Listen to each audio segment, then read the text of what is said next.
This is a short video on how to convert a file to a JPEG format. So the first thing we're going to do is find a file, and here's a JPEG, a PDF, and we're going to make this by double-clicking it opened in Preview. In Preview, you're going to go to the File menu, and you're going to export it. Here you're going to change the format. It's in PDF. We're going to change it to JPEG. We're going to put it on the desktop because that's just the simplest way to put it out there.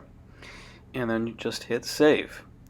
Once that's done, it's going to leave the file on the desktop, and this file then you can use virtually anywhere, and 99% of the people on the planet can work with a JPEG, and you can see there's JPEG right there, and that you can just enter into an email and send it off. That's it.